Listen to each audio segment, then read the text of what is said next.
Según eso que ya...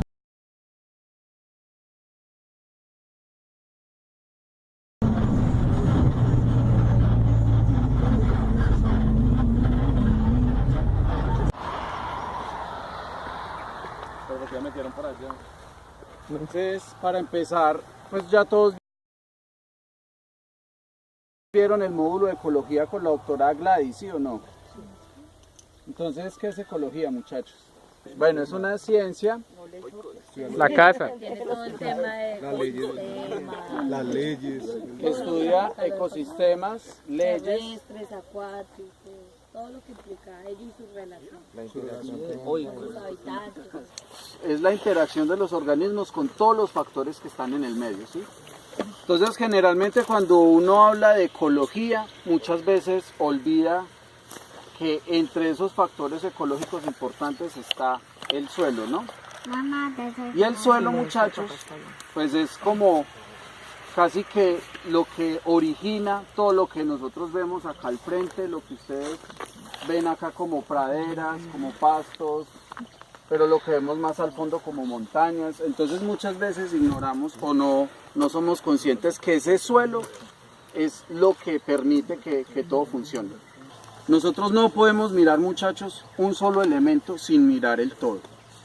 Por ejemplo, anteriormente se hacían estudios ecológicos de una planta, ¿sí? Entonces hacían la descripción de la planta y tal, pero ahora nosotros, como les digo, no podemos pensar en la existencia de esta planta si yo primero no tengo en cuenta que eso tiene un suelo. ¿Por qué? ¿Por qué es importante el suelo para las plantas?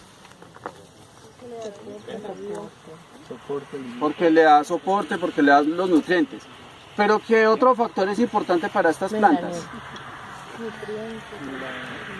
Aparte del suelo. Muy bien, quiero hacer énfasis en esto, la oportunidad de reproducirse. ¿Y cómo se reproducen las plantas? Pues dependiendo de pues si sea por dispersión de semillas ayudadas por aves o por... Bueno, por aves. Entonces miren, o por insectos. Entonces miren que yo no puedo concebir la planta si también no concibo o no tengo en cuenta que esta planta se poliniza por insectos. O sea, la planta existe también porque hay unos insectos que le ayudan a su polinización, porque hay unas aves que le ayudan también para su dispersión. Entonces yo no puedo pensar en que esta planta está sola, está aislada. Tiene también los polinizadores, entonces nunca uno terminaría. Entonces por eso la ecología se divide en dos ramas: la autoecología y la sinecología, ¿sí? Entonces empecemos a llenar la tabla de venta quemada, donde dice color. ¿Ustedes cómo ven? Por ejemplo, miren las montañas de allá del fondo. ¿Ustedes cómo ven esas montañas? ¿De qué color son? Pero retiremos la vegetación. O sea, miren que aún, pese a que hay vegetación, uno ve como unos segmentos de suelo expuestos. Como ocres, ¿sí? Y aquí también lo vemos. Miren que estas piedras, miren que son como de un color ocre. ¿En color qué le vamos a poner ahí en la tabla? Miren que casi todos estos suelos, si ustedes lo pueden ver acá, son suelos de colores como amarillos, ocres, cobrizos, ¿sí? Cobrizos, muy bien. Entonces coloquemos ahí ocres, cobrizos. Bueno, humedad. Miremos el suelo. ¿Cómo ven la humedad de ese suelo? Muchachos, muy bien, sí, como son bosques secos, entonces la humedad de estos suelos lógicamente es ¿cuál? Baja, media o alta. Baja. Entonces baja. Compactación. Alta. Bueno, el tema de microorganismos. Creo que gracias a los aportes de ustedes, creo que ese término de microorganismos sí habría que cambiarlo. Y más bien hablar de microbiología, más bien microbiología del suelo. Cuando hablamos, no, lo que pasa es que cuando hablamos de microbiología del suelo ya estamos haciendo énfasis en un tipo de organismos especiales. Entonces aquí en microorganismos cambiemos más bien por microbiología, ¿sí? Microbiología del suelo.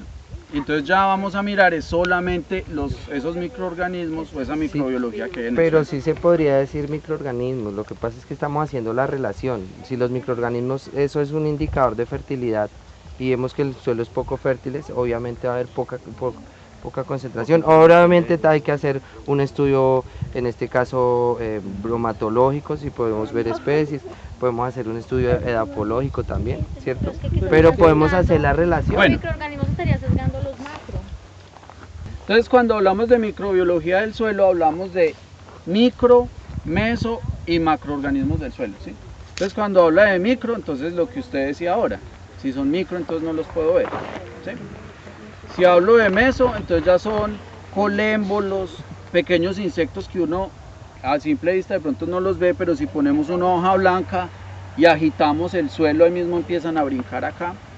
Y los macroorganismos, ¿cuáles serían? Las lombrices. Serían las lombrices, esos mojojois que ayudan a Yo airear creo que el serían suelo. macroinvertebrados, Iván.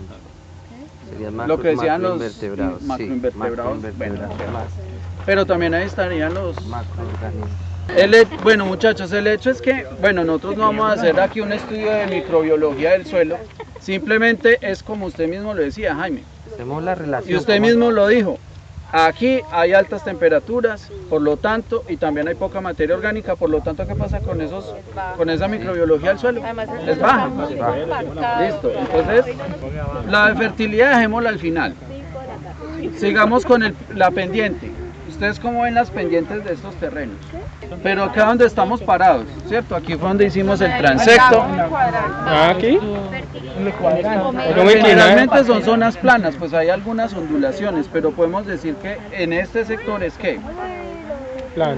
donde está el cuadrante, Plano. la ondulación, pues también tiene algo de ondulaciones, entonces podemos ¿Media? poner baja, media o alta.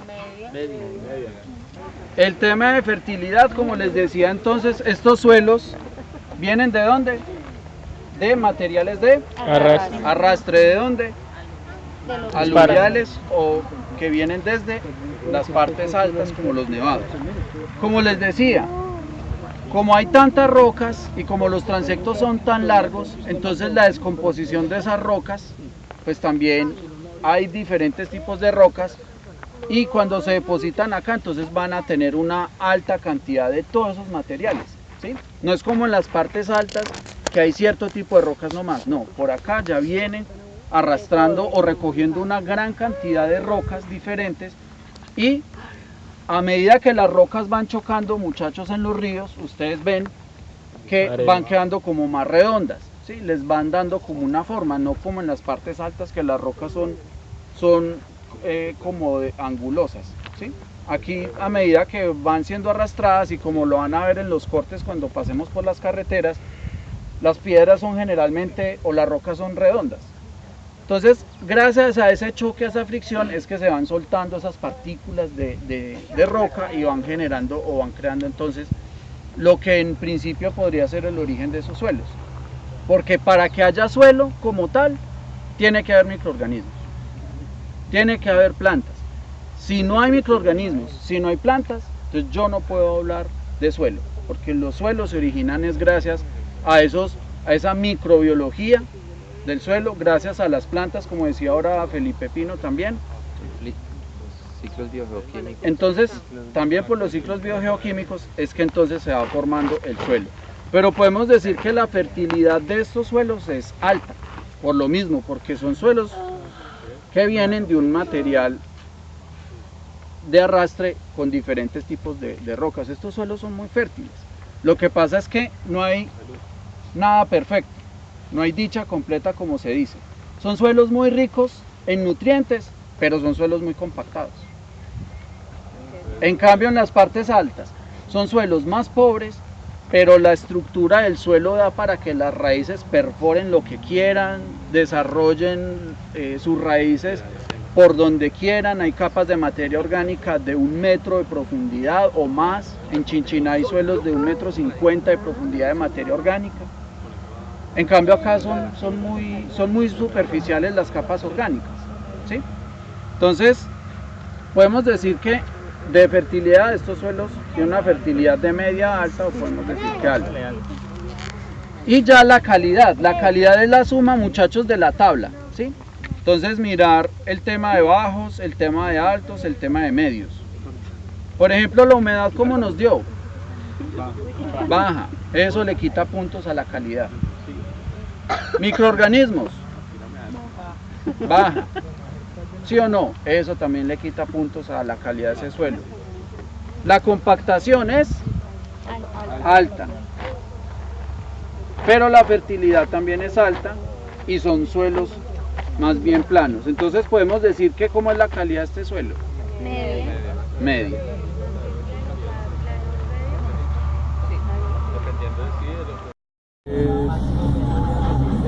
Según eso que ya pasamos al Barán, entonces vamos rumbo a Lérida. Más adelante, en el recorrido de aquí a Murillo, les pido el favor que por las ventanas ustedes miren y ustedes van a ver bien los cortes por donde va la carretera. Y ustedes van a ver incrustados ahí un poco de piedras, ¿sí? De rocas. Eso es puro material de arrastre. Ahí vemos la gran cantidad de rocas que han venido del arrastre de los ríos. Aquí también más adelante lo pueden ver mucho mejor todavía. Entonces lo que les decía, los ríos vienen y arrastran esas rocas. Miren que les van dando como una forma diferente. De piedras con ángulos o con puntas, miren que ya quedan con forma redondeada, ¿sí? Y miren la gran acumulación de sedimentos que hay, por ejemplo, en este perfil. Miren que eso, ¿cuánto puede tener? 15 metros, no sé, 12, 15 metros y más, y hacia abajo hay mayor profundidad. Entonces, como les decía, son suelos muy fértiles, pero miren, por ejemplo, para que una raíz perfore o penetre por esas piedras es muy complicado poder acceder a eso.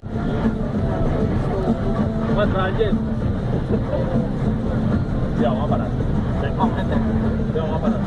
¿Cómo le pedí favor a don Carlos y a don Samuel? Pues que pudieran contestar las preguntas que ustedes tienen en la guía, otras que quieran hacer y tener pues como la información básica sobre el municipio, que hay unos datos también aquí importantes. Muy importante para nosotros, don Carlos y don Samuel, el día de hoy encontrarnos con ustedes porque estamos trabajando con los estudiantes un tema que tiene que ver con la sociología ambiental y es como las comunidades en esa relación directa con el ambiente, que es lo que ustedes vienen haciendo hasta el momento. Yo soy el presidente agroambiental que nos pertenece a Norte del Tolima. Y mirando la problemática nosotros en ese norte del Tolima, nosotros hemos querido que de pronto las universidades se vinculen a la organización de nosotros para ver qué trabajo podemos hacer para poder proteger lo que es el medio ambiente y las cuencas hidrográficas que tiene el norte del Tolima. ¿Por qué? Porque nosotros tenemos un problema nomás en la mina del Porvenir, la mina de los Oasis, donde tenemos un problema ya lo que es las cuencas del convenio. El convenio nunca se había visto una problemática años anteriores como la que hemos tenido este año pasado, que hasta carrotanques tuvieron que llevar al convenio para poder suministrarles el agua. Entonces yo sí veo preocupante la problemática que tiene el norte del Tolima con la cuestión de los títulos mineros. ¿Por qué? Yo le decía, yo no estoy a contra de ningún minero, pero estoy a contra de que nos profundicen el agua. Yo le he dicho a los mismos mineros que en la charla que yo he tenido con ellos pueden sacar el oro, pero que no nos permiten decir que nos van a profundizar el agua. Yo vería una pregunta a ustedes. ¿Será que algunos de los que vemos acá vayamos a vivir sin agua? Negativo, ¿verdad? Allí en convenio estamos sufriendo el problema hace más o menos 15 meses que entraban a la represa 47 litros por segundo. Hoy, en un verano, oiga ustedes, en un lapso de unos 15, 20 días, estando de buenas, muy de buenas, ya entran los 7 litros. ¿Es causa de qué? Tema minero. No hay otra cosa. Yo como socorrista he estado a 550 metros de aquí para abajo Allí estuvimos con la doctora Carolina de la Universidad de Tolima, en donde lo que llevamos a ver es preocupante ver cómo aquí en la superficie la escasez de agua, donde era una esperada de unos nacimientos bastante suficientes de agua, hoy totalmente secos. Y bajamos allá a ese lugar, donde yo le digo, que es la cantidad de agua. Lamentablemente, las organizaciones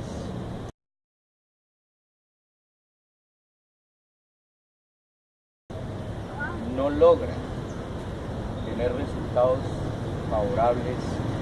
Uno, porque no hay voluntades políticas.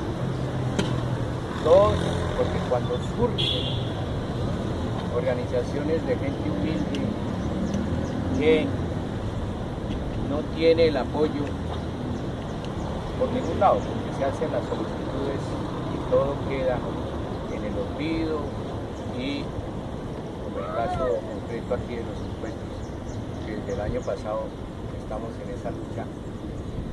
Y qué pesar que esta gente, observando que el campesino es el más necesitado, fue el más grabado, el 12% a los precios rurales.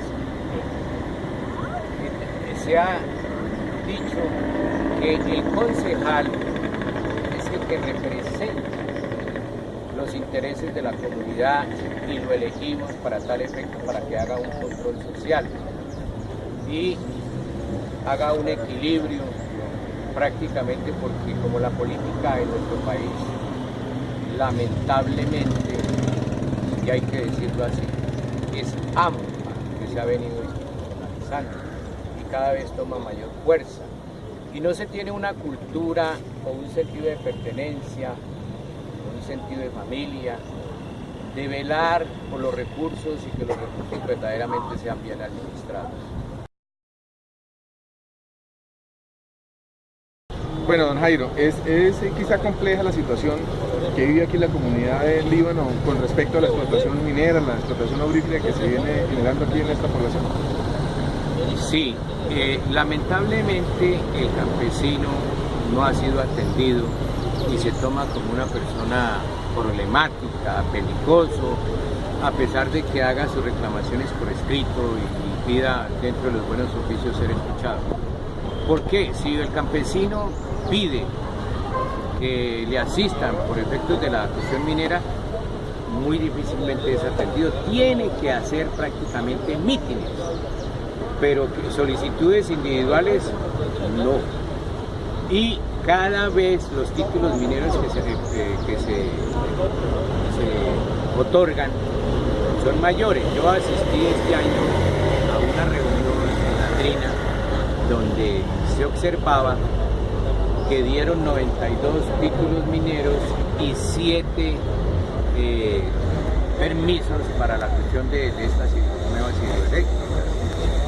Eso en todo ese río, o sea, que no se tiene en cuenta a la comunidad, sino las decisiones las tiene un grupo y vaya sorpresa que cuando se socializó.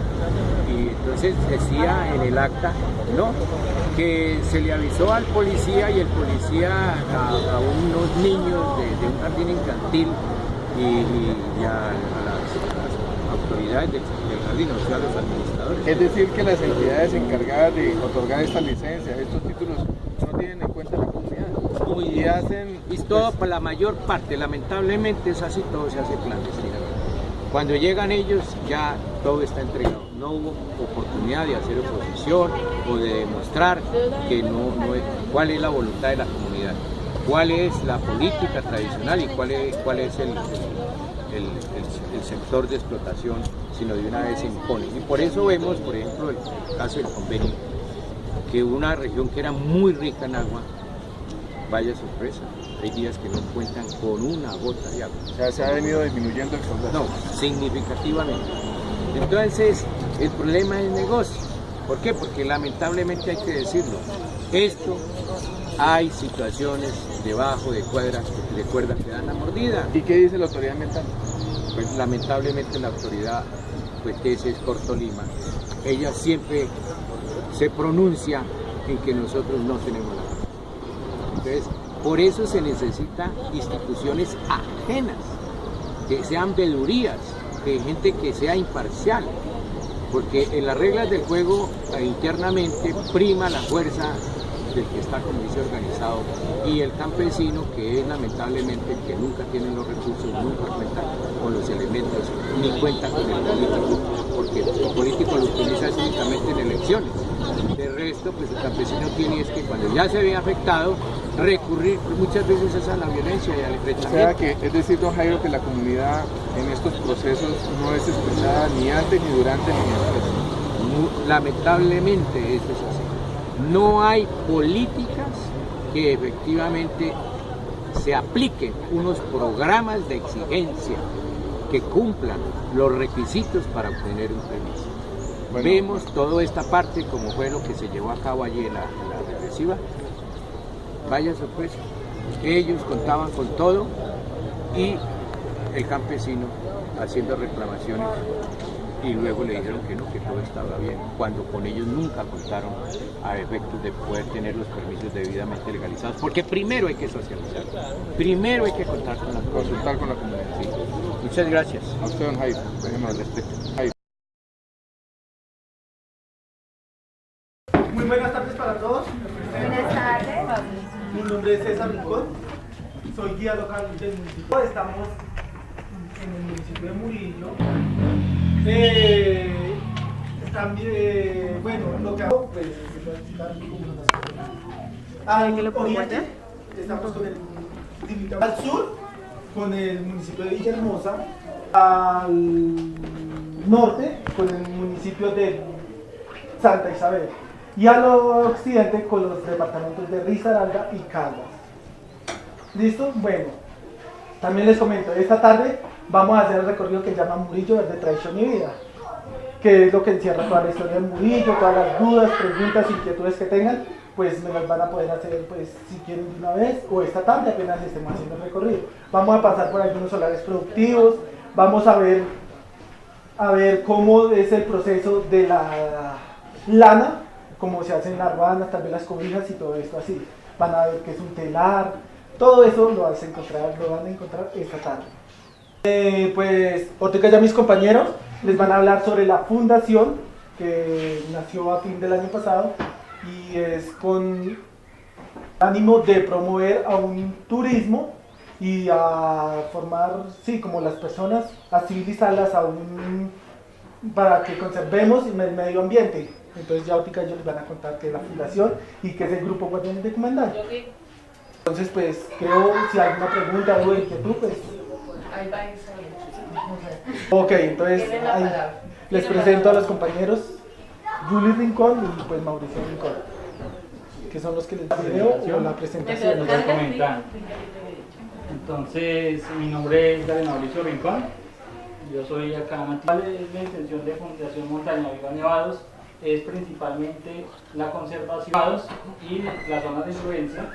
Pues es una zona muy importante ya que estamos en Valle y estamos pues entonces en ecosistemas montaña, en ecosistemas de alta montaña y páramo también, las cumbres nevadas como tal, que pues están aquí en este geográfico del norte del Tolima y pues que tal de varias estrategias, porque como sabemos el turismo puede ser una amenaza también bastante. ¿Cuál es nuestra visión? Llegar a ser, proponer muchos proyectos que puedan proponer tradicionalmente un sitio, en eso se ha basado su economía, pues está dando el turismo como una alternativa, pero no podemos, tiene que ser secundario, tiene que ser acompañado. Hay un ingreso económico, pero también esta cultura, la responsabilidad que conlleva esto, de aves y el aviturismo en su práctica, y ya a continuación Juli nos va a comentar más sobre el portafolio que se está manejando.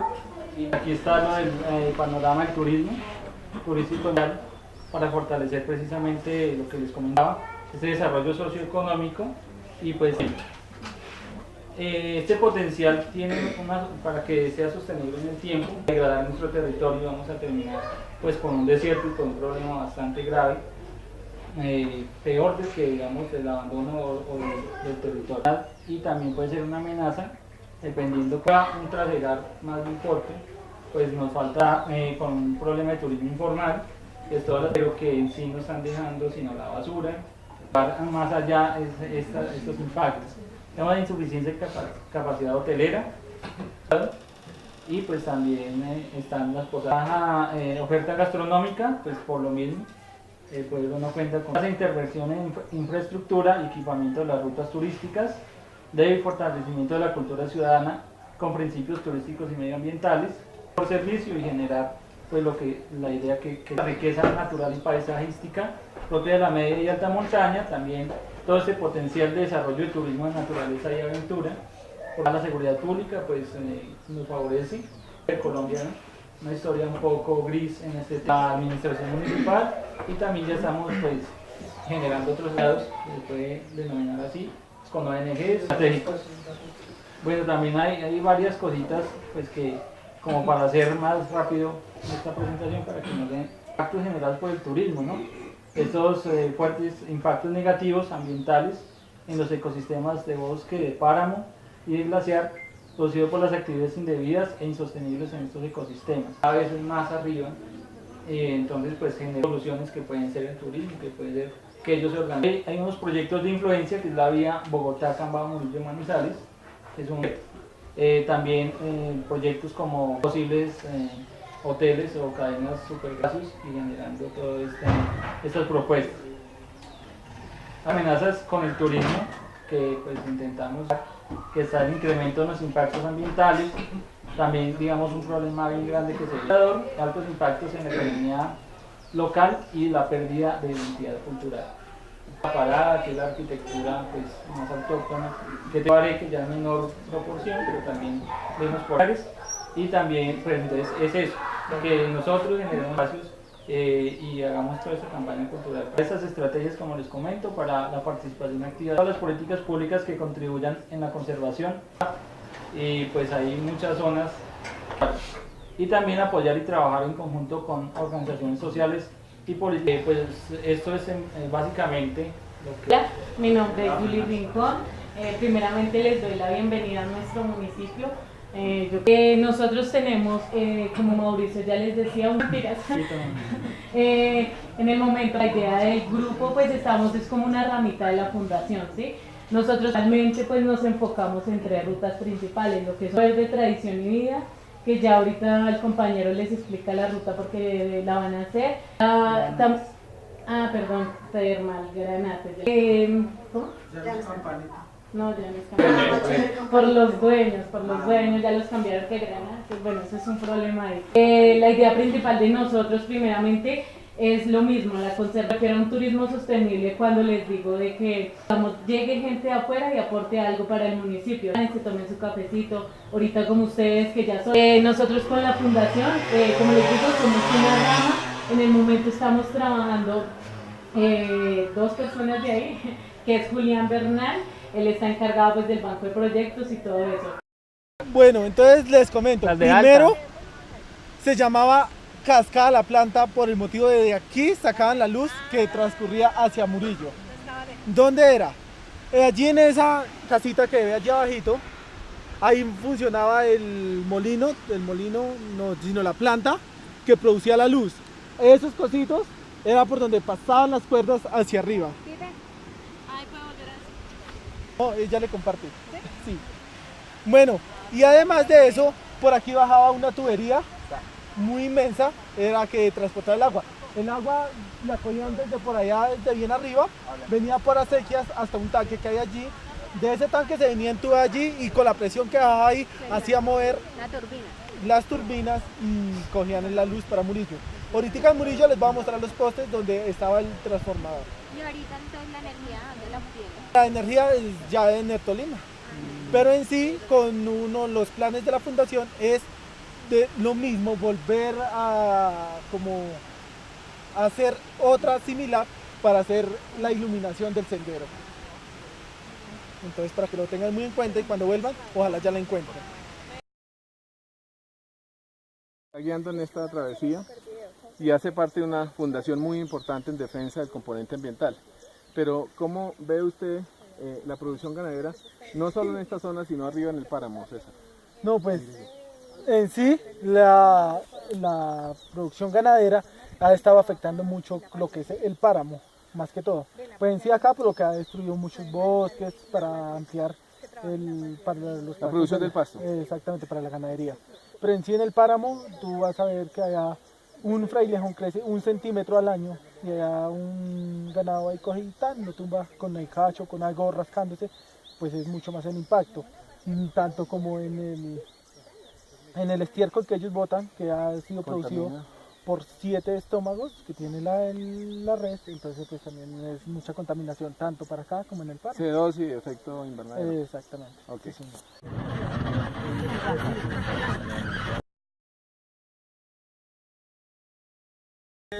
ahorita vamos a hacer unos ejercicios de calentamiento para poder subir, para que no nos desgarremos, calambres, torceduras. Exactamente.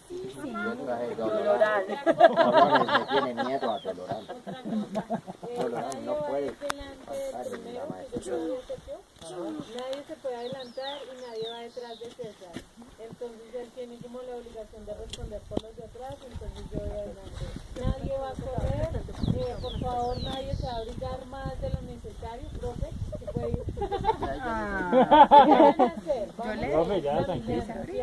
No, es que para él. Están subiendo, van sintiendo calor y empiezan a quitar todas las prendas. Es cosa que no se deben hacer. Porque a modo de que ustedes se van quitando las prendas, ahí es cuando empiezan a dar soroche.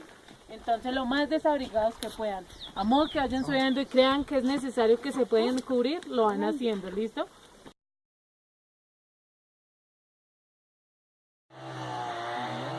En estos momentos estamos escuchando el sonido de una motosierra y al parecer están talando árboles en esa zona.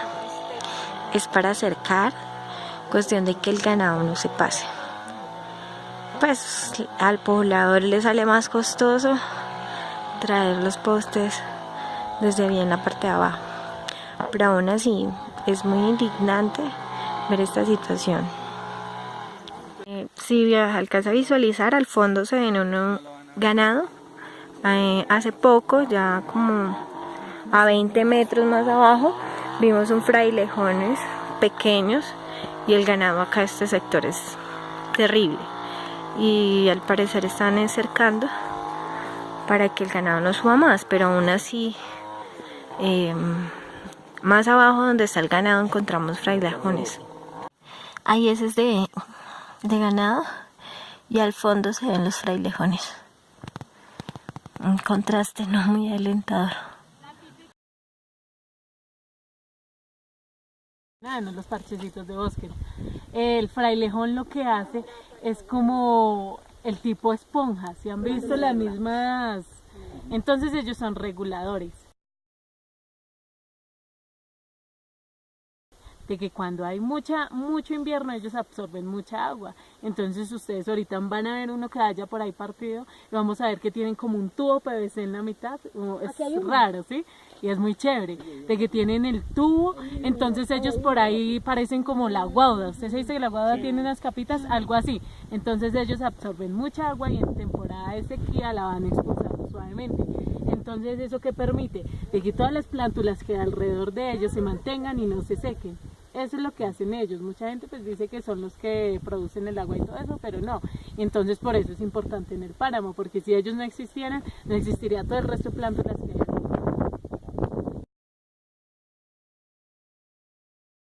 Algo que quiero que ustedes vean y que ya empiecen a diferenciar de una vez con esos suelos de origen aluvial, con estos suelos de origen volcánico. Primero, la capa fértil a la cual las plantas pueden acceder. Miren por ejemplo los surcos que llevan acá en el cultivo. Miren cuántos centímetros puede tener de profundidad esos surcos. O sea, digamos que aquí venimos a nivel. 40, 50. ¿Cuánto? Hay 30 centímetros. Bueno, pongámosle entre 30 y 40 centímetros. De pura tierra fértil y pura tierra suelta. Recuerdan que allá tratamos de profundizar, de arrancar suelo y no éramos capaces. Miren que por ejemplo yo acá puedo hundir el dedo en esta tierra. Alguien haga el ejercicio allá. Cojan el dedo y introduzcanlo en la tierra, miren. O sea, ahí no hay resistencia. Métale el dedo. Mira que sí puede. Bueno, les da como fastidio, miren. No, para nada. Esto se rompe facilísimo. En cambio allá, miren que ni con las botas ni con nada podíamos perforar. Entonces, primero, empecemos a llenar la tabla para diligenciarla rápido. ¿Cuál es la primera parte? Color. La primera parte. La primera pregunta, color. Bueno, listo. ¿Cómo ven el color de estos suelos? Miren, Más oscura. Café. como un café oscuro, ¿sí? Cuando íbamos subiendo la montaña sucedían unas placas que era como negra. Eso les quería decir. Entre más alto, más influencia de cenizas volcánicas, pero también son suelos más conservados y ese color negro se los da la materia orgánica. Como esos suelos de allá no se remueven tanto, más que todo como donde estaban los frailejones, por eso esos suelos son negros. Esos suelos negros son indicadores de buena calidad de suelo, que son suelos con una buena fertilidad, ¿sí? Cuando nosotros veamos suelos negros es un indicador de que tienen buena materia orgánica, que por lo tanto las plantas van a poderse desarrollar ahí. Muchachos, esto a nivel internacional, a nivel mundial, se considera como un suelo tipo ponqué. ¿Por qué un suelo tipo ponqué? Porque cuando uno coge un ponqué y lo corta, quedan como los poros de la torta, ¿cierto? Del ponqué. Y lo mismo pasa con estos suelos. ¿Y cómo es un ponqué? Aparte de tener poros, un ponqué es liviano. Ustedes cogen estos suelos y son suelos extremadamente livianos. A diferencia de los suelos del Valle del Cauca que les decía que eran negros, suelos negros, muy fértiles, pero que a veces ni una pala le entra. Por eso tiene que ser mecanizados. Bueno, colores entonces podemos poner entre negros y pardos oscuros, ¿sí? Porque tiene un color como café oscuro. Bueno, ¿qué otra pregunta? Muchachos, los del Líbano son lo mismo. Entonces llenen también de una vez la del Líbano. También son suelos pardos oscuros. ¿Listo? Los de Murillo, negros y pardos oscuros. Y los de Líbano colocan solamente pardos oscuros. Igual son muy fértiles y también son muy sueltos. ¿Qué otra pregunta está en la tabla? Humedad. ¿Cómo consideran ustedes que es la humedad de estos suelos? Alta. Entonces ya aprendimos que la humedad del suelo está relacionada también con la humedad ambiental. ¿Sí? Listo. Compactación baja, ¿cierto? ¿Y cómo son los del Líbano, perdón? Para ir llenando las del Líbano. Pero también... Media o alta. Pero sí, digamos que es como un rango medio alto, ¿sí? Pero podemos poner rango medio entonces. Pero ya sabemos que es medio alto. O ponerle la X en los dos sitios. Compactación, muchachos. ¿Cómo es la compactación acá? Baja, miren. Yo puedo romper esto fácilmente, como les decía, puedo introducir. Aquí no puedo introducirle tan fácilmente porque por las raíces. Pero si cojo un terrón, o como les decía ahora, si entierro el dedo acá, miren. Está húmedo, la humedad hace que sea. Sí. Así, esos animalitos que están ahí en el suelo. Claro, ¿Hay no, una alta diversidad o no? Sí, pues estamos pues por acá puede ser media y alta, ¿sí? Mire. Media y alta. Porque si nos vamos allí hacia esa esquina, vamos a encontrar unos mojoyes, que es el tamaño más o menos de estos dedos míos. En sí hay una gran cantidad de microorganismos, pero entre más arriba, más microorganismos vas a encontrar. Pero ¿cuáles más hay aparte de eso? Está pues la hechiza, está la lombriz y no, varias cantidad de lombrices, no es una sola. Está una blanca y una roja y muchas más. La capitana también. Pues exactamente, esa se encuentra pero en invierno, ¿sí? Como entre más humedad y ya más sale. Bueno, entonces aquí la cantidad de microorganismos o de microbiología del suelo es alta. Ustedes remueven esto y por ejemplo aquí empiezan a salir de esas tijeretas, hormigas, por ejemplo aquí encontramos un escarabajo, chisas, etcétera. Gusanos, importantísimos los lombrices hay en el tema del suelo. ¿Por qué son importantes esos microorganismos en el suelo?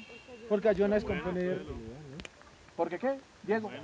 Mueven el suelo, hacen como unos conductos o unos canales o unas galerías internas por donde fluye ¿qué? Agua, ¿qué más? Oxígeno, todos esos gases, ¿sí? Por ejemplo el nitrógeno que está ahí, cuando empieza a calentarse el suelo, ese nitrógeno empieza, como es un gas, empieza a buscar salida por todas esas galerías y lo que hace es impregnar todas las raíces con ese nitrógeno y pues ahí se da la explosión de crecimiento que vemos en estas partes. ¿Sí? ¿Qué más? ¿Qué otra pregunta hay? Y lo mismo con los suelos del Líbano. Los suelos del Líbano también tienen una alta cantidad de microorganismos. Por ejemplo, yo tengo una duda. ¿Sí? Por ejemplo, como en las zonas altas se supone que estamos tratando de renovar, la pregunta es como agrónomo, ¿no? ¿Cuál es la propuesta entonces para cultivar? O sea, volver a la diversidad y por ejemplo para las plagas y para todo esto, ¿cuáles son las propuestas? Bueno, esa es una muy buena pregunta. Lo que pasa es que hay varias alternativas de producción, ¿sí? Hay un sistema de producción que es Revolución Verde, que es la que se viene implementando como desde los años 50, donde hay una alta ¿qué? Hay un alto uso de insumos agrícolas como fertilizantes. Con la aparición de la Revolución Verde apareció el monocultivo, ya no había diversidad de cultivos, sino que se tenía que sembrar un único cultivo para obtener ¿qué? Mayor rendimiento, mayor producción y por tanto mayores ganancias, ¿sí? O sea, se mercantilizó por completamente la producción agrícola. Hay otro tipo de producción que es la agricultura orgánica, que la agricultura orgánica es una producción más limpia, que hace uso de insumos de la misma finca, digamos, el estiércol de las ovejas, ellos lo pueden poner a compostar o a fermentar, pueden coger residuos de cosecha, por ejemplo de papa, y lo pueden poner a fermentar con melaza, con levadura, y eso hacen unos fermentos que también sirven para activar microorganismos en el suelo, ¿sí? Eso hace la agricultura orgánica. Pero hay otra que es la agroecología. La agroecología lo que busca es que todo funcione como si fuera en un ecosistema, en equilibrio, donde yo no le aporte ninguno de esos insumos, sino que por la misma fertilidad del suelo, por las mismas condiciones ambientales, los cultivos tengan su crecimiento sin aportarles nada, ¿sí? Esa es la diferencia entre la agricultura orgánica y la agroecológica. La agroecológica yo no le voy a ir a inyectar estiércol de ganado, ni de porcinos, por decirlo así también, ni humanaza, ni nada de eso. Cero estiércol, cero de esos insumos. Lo que busca la agroecología es que haya un desarrollo o que haya un crecimiento normal como si se diera en cualquier ecosistema, ¿sí? Entonces, ¿cuál es la alternativa, muchachos? Pues eso depende del estilo de vida que uno quiera adquirir, porque es que la agroecología ya es un estilo de vida. Los rendimientos que yo obtengo con un sistema de producción Revolución Verde, lógicamente yo no los voy a igualar con un orgánico o un agroecológico. ¿Por qué? Porque los fertilizantes de síntesis química ya tienen concentrados los nutrientes y cuando yo lo aplico la absorción del nutriente es más rápido.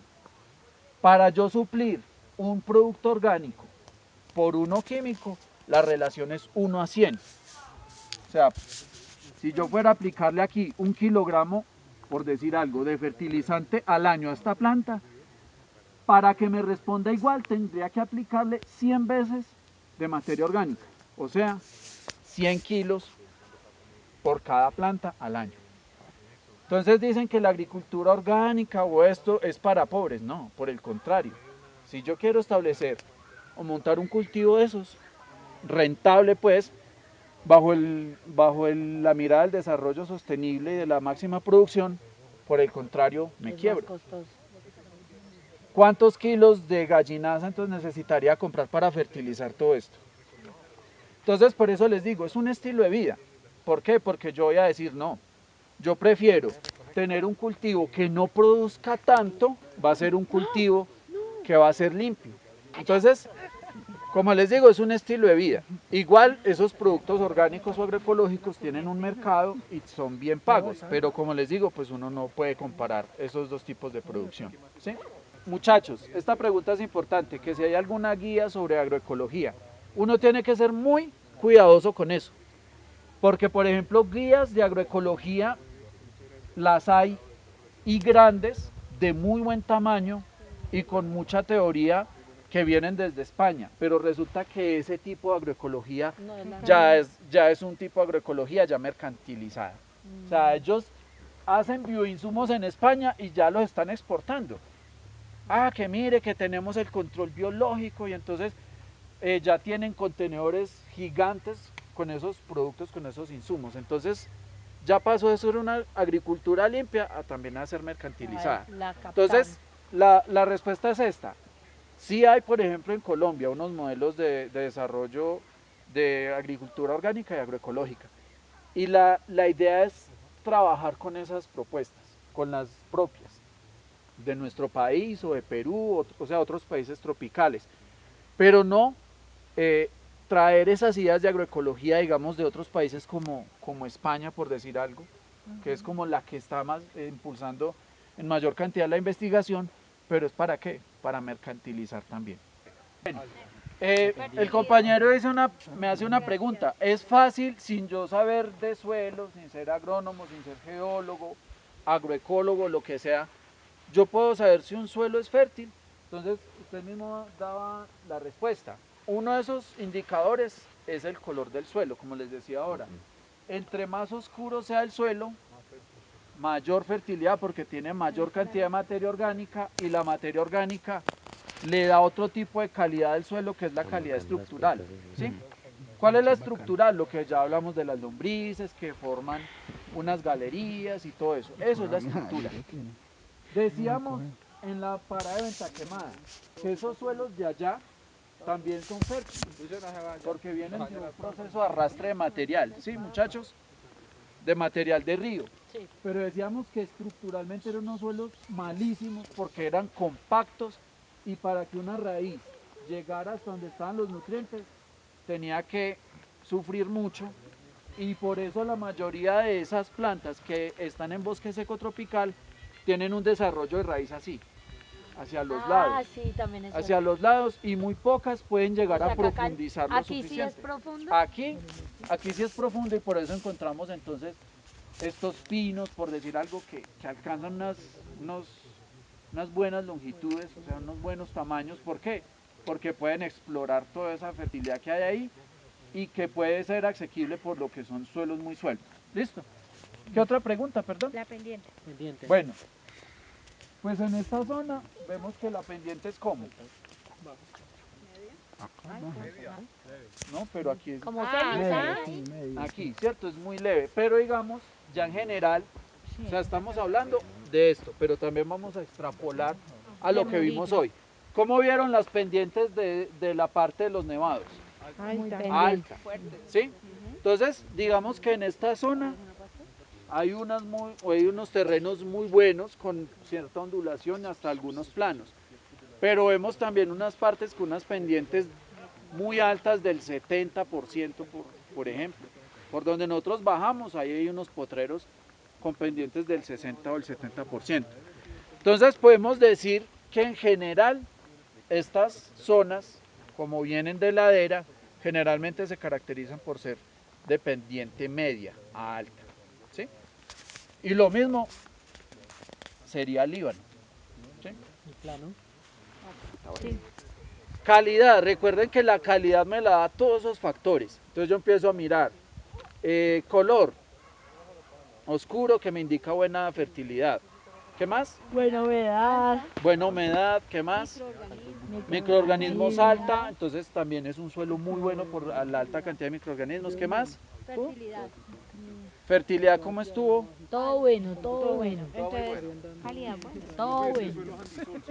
Estos son andisoles, sí. Muchachos, los suelos, lo que pasa, muchachos, es que el suelo es otra ciencia aparte. La ciencia tiene, la ciencia del suelo tiene otra ciencia que es aparte, que tiene su método de investigación, que es el suelo. Al igual que las plantas y que los insectos también tiene una clasificación. Entonces lo que dice el compañero, esta zona es llamada andisoles, todos estos suelos son andisoles, y por lo mismo es que los suelos de Murillo y de Líbano tienen casi las mismas características porque vienen de la misma clasificación de suelos, que son los suelos andisoles, o sea, suelos que vienen de partes andinas, derivadas de cenizas volcánicas, ¿sí? Hay otros que son los insectisoles, hay otros que son... ¿cuál? El de La Guajira, cenosoles, que es seco. Y sí, y hay otros que son aridisoles, que los aridisoles ya serían esos suelos áridos, ¿sí? Pero entonces lo que usted dice, hay una clasificación y hay una ciencia. Para usted poder estudiar los andisoles, hay otra clasificación, hay otras cosas más. Por ejemplo, los andisoles se clasifican según la estructura del suelo, según su formación, según el tipo de roca que hay ahí. Y por eso hay, por ejemplo, andisoles que tienen clasificación como Líbano, andisoles Fresno, andisoles tipo Chinchiná. Entonces, esas son como otros tipos de clasificación más, ¿sí? Entonces, hay andisoles que son generales, pero hay un tipo de andisoles especiales que son la unidad, se denominan unidad. Entonces está la unidad Líbano, que sería esta, pero hay otros tipos de andisoles que son la unidad Fresno, que tienen otro tipo de rocas y tienen otro tipo de origen, pero hay otros suelos andisoles como los de Chinchiná Caldas, que son unidad Chinchiná y tienen una clasificación especial y un tipo de estudio diferente. Pero miremos, por ejemplo, lo que era la parte de Murillo, ¿sí? Muchachos, cuando estuvimos arriba, yo quería hacer ese ejercicio, cuando hicimos la actividad que tú trabajaste con nosotros, que fue muy chévere, la de los abrazos y esto, ¿sí? Ahí, donde estaban los frailejones, quería que hiciéramos la parcela de 2x2, para que ustedes vieran que ese suelo, ustedes vieron, donde están los frailejones, que era un colchón totalmente de vegetación. Sí. Así, no chiquita. Sí, y varias. Pero si ustedes se colocaban a mirar, Sí. había poleo, había mirtáceas de todo tipo. Las mirtáceas eran esas plantas chiquitas que tenían como pepitas moradas, otras rojas, otras blancas, ¿sí? Entonces miren que había una sola familia llamada mirtácea, pero dentro de esas mirtáceas había 3 especies diferentes. Las de pepitas moradas, rojas y blancas. O sea, que había cantidad y diversidad. O sea, ahí había riqueza alta, ¿sí? en esos suelos. Abundancia también. Abundancia también. Había una alta abundancia. ¿Y ahí la dominancia cuál era? En esa parte los frailejones. No, porque no. eran los Si nosotros hubiéramos, no, pero en la parte alta, donde nosotros hubiéramos hecho un cuadrante, ahí hubiera caído de todo. Frailejones, las mirtáceas, uno que otro pastico. Entonces ahí no había ninguna dominancia. Ahí no había dominancia. Y cuando no hay dominancia, ¿qué quiere decir? Que hay una alta diversidad, porque ninguna me está ocupando el espacio de las otras, sino que hay tanta cantidad de especies que determinar cuál es la dominante es casi imposible. Entonces cada una tiene una representación. Esta tiene el 10, esta tiene el 12, muy parejas. A diferencia de los suelos de abajo de Venta Quemada, que veíamos que sí había una especie dominante. ¿Cuál era? El pasto. Que era el pasto, ¿sí? Entonces en eso, muchachos, consiste el ejercicio. La próxima vez que ustedes vean esos suelos, la idea es que ustedes reflexionen sobre todos esos factores que se dan para que nosotros veamos la gran diversidad de ecosistemas y de biología que hay ahí. ¿Listo, muchachos?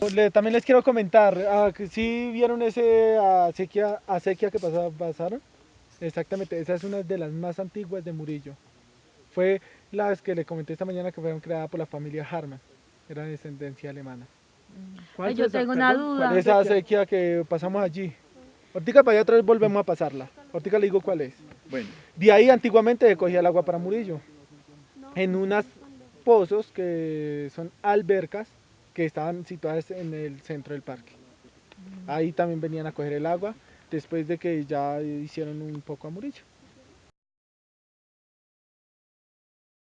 Bueno, nos encontramos aquí con Nelson Pulido para hacerle esta importante nota aquí en la zona de Murillo, una zona de producción de papa muy importante. Nixon, este cultivo de papa que estamos viendo aquí,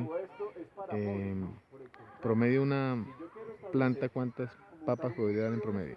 Promedio de 40-50 papas. 40-50 papas. Pues papa gruesa, porque ya en promedio de todo, como total, rerojo, pareja y todo, pues ya unos 150 papas. Estas son tierras muy fértiles, ¿no? Sí, tierras muy fértiles. Y ustedes, digamos, recolectan y ustedes las llevan al pueblo, o alguien viene y las recoge aquí y se las compra aquí en la finca. De acá de recolecta, directamente vienen a comprar acá el campo.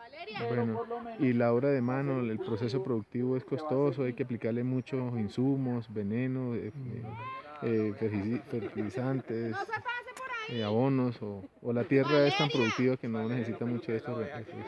No, siempre por acá se necesita aplicar mucho fertilizante y además insecticidas que son para los insectos, mucho insecto que le hace daño a la papa. ¿Usted cultiva papa? No, anteriormente cultivaba. Ah, bueno. ¿Y qué más se cultiva aquí en la zona, Nixon? Aquí en la zona se puede cultivar alberja, sí, arracacha, maíz, también cultivan yacón. ¿Y de eso vive la comunidad, del cultivo aquí? De cultivo, sí, señor. La mora, la papa. La leche. Ah, la leche, la producción de leche. Producción de leche también cultivan mucho. Ah, bueno, Nixon, muchas gracias. Encantado de estar por aquí en sus tierras. Sí, gracias. Aunque la mayoría de las comunidades ha venido ejerciendo un liderazgo importante para la protección de cada ecosistema, en particular en los municipios visitados, se percibe una ausencia institucional representativa en las pocas gestiones y el apoyo de iniciativas locales. De igual manera, en la práctica se evidenciaron fuertes impactos por intervención antrópica, como en la infraestructura vial, edificaciones y procesos de desarrollo económico, como la agricultura, la ganadería, la minería, que han venido reconfigurando el contexto natural. Sin embargo, se destaca una necesidad apremiante de organización social de las comunidades. Durante el recorrido se pudo apreciar la presencia de factores biofísicos diferenciales según cada ambiente. Por ejemplo, a medida que se fue avanzando el ecosistema de páramo, el clima se fue volviendo más frío y húmedo. La cantidad de agua en la atmósfera es mayor que en el piedemonte y la cobertura vegetal presenta características diferentes en cuanto a la forma y tamaño, debido a que no tiene que competir por el brillo solar y el agua. A lo largo de la práctica, en las diferentes paradas se pudo observar una variabilidad del color, textura, humedad, compactación y fertilidad del suelo, debido en primera instancia a la manera como se fue formando. En este sentido, se pudo distinguir dos orígenes importantes, uno a partir de la erupción volcánica y otro a partir de la erogénesis, es decir, depósitos por los ríos, generando unas características puntuales de forma y calidad en ellos, lo cual juega un papel fundamental en el desarrollo de las comunidades y los ecosistemas.